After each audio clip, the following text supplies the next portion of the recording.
Hello पिलाने चल आम ओडिया ऑप्शनल केते गुड़िए छोट छोट सर्ट क्वेश्चंस देखा 10 मार्क आसे तुमको नहीं कि अलंकार कह कि संधि कह एगुड़ाक भर 10 मार्क जो आसी केते गुड़िए इंपोर्टेंट क्वेश्चन आम देखा। अच्छा जो पिला चैनल को नुआ आस चैनल टी सब्सक्राइब कर दियो एवं क्वेश्चन एंड आंसर्स दुईटा तुम सहित शेयर कर। क्वेश्चन नंबर 1 देख रूपक अलंकार केते प्रकार आंसर कौन हम रूपक अलंकार 3 प्रकार राइट। धारण धर्म कौन ये गोटे क्वेश्चन पिला बहुत रिपीट होकर आस 2018-19 आसी आर आंसर एमती हम उपमेय और उपमान मध्य साधारण गुण तुलना करा जाए ताकू साधारण धर्म कह जाए। कौन उपमेय और उपमान को जो साधारण गुण द्वारा तुलना करा जाए ताहा साधारण धर्म अटे।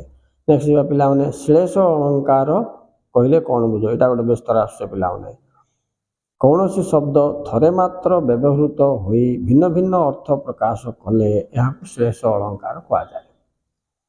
अलंकार निर्धारण कर बोल जदि खंड दब ये टाइप भी आस देख एमती गोटे खंड आसी देखरे नलनी नलनी नलनी रे पूरित भ्रमंती भ्रमरे भ्रमरे भ्रमरे ये शोभित यह कि प्रकार अलंकार बोली पचार से तो यह मध्य जमक अलंकार बोलिकी आम कहवा। तापर आ गोटे वर्ष आस 2019 श्लेष अलंकार केते प्रकार तो आंसर हम कौन श्लेष अलंकार 3 प्रकार।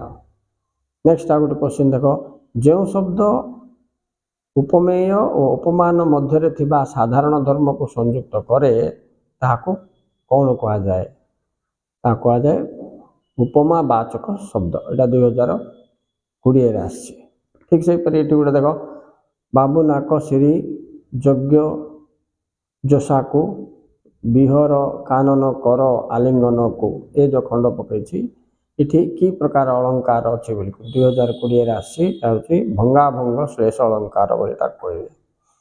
अच्छा आ गोटे क्वेश्चन रहा पद मध्य गोटे शब्द दुई बा तहिंरु भिन्न अर्थ प्रकाश कले ताहाको क्यों अलंकार कह जाए।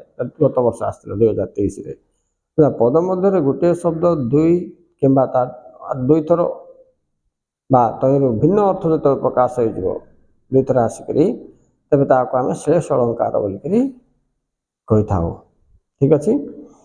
अच्छा आ गोटे वर्ष आसला अलंकार केते प्रकार कौन कौन आम से पढ़ते रूपक अलंकार तो 3 प्रकार पिला किंतु खाली अलंकार केते प्रकार बोली तुम पचारे कौन कह 2 प्रकार शब्द अलंकार आ गोटे हूँ कौन अर्थ अलंकार। तो ये शब्द अलंकार कहले कौन बुझ बोले शब्द उपरे गुरुत्व आरोप कर जो अलंकार सृष्टि होता है ताकू शब्द अलंकार कह जाए। सिमती अर्थ उपरे गुरुत्व आरोप करके जो अलंकार होता है ताको आम कौन कहे अर्थ अलंकार बोलिकी कहवा। अच्छा जमक अलंकार कहले कौन बुझ यहाँ 2018 आसला पिला विभिन्न अर्थबोधक समचारित शब्द पुनरावृत्ति होते या जमक अलंकार बोलिकी कह जाए। अच्छा ये 2020 आ गोटे क्वेश्चन आसे देख साहित्य अलंकार कहले कौन बुझ आंसर हम साहित्य अलंकार कहले काव्यर बा वाक्यर शोभा वृद्धिकारक बा शोभा वृद्धि करुवा शब्द गुड़ी को अलंकार बोली कह जाए। अच्छा आपर जदि तुम कह जो अनुप्रास अलंकार संज्ञा निर्देश कर बा कह बोले काव्य बा पदरे एक बा एकाधिक व्यंजन वर्ण बारंबार व्यवहृत हेले अनुप्रास अलंकार होता है लिख वाक्य बा पदरे एक रु अधिक थर व्यंजन वर्ण बारंबार आसिकी व्यवहृत होते ताको अनुप्रास अलंकार बोली कह जाए। सेपरी वृत्त्यनुप्रास अलंकार क्या कह जाए बोले कौन लिख ना पर्यायक्रमे हेउ कि न हेउ जबे गोटे व्यंजन वर्ण वाक्य मध्य बारंबार उच्चारित हुए तेबे याकू वृत्त्यनुप्रास अलंकार बोली कह जाए।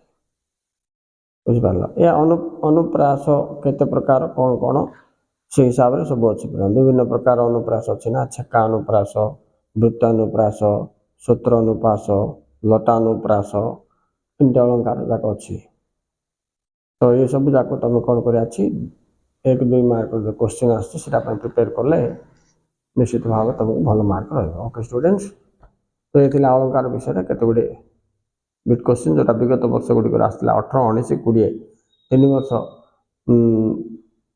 एवं 23 आसवा क्वेश्चन गोटे आम देखिले। नेक्स्ट वीडियो रे आउ केते गुड़े अलंकार देखा। Okay students, thank you very much for watching. Please like and subscribe.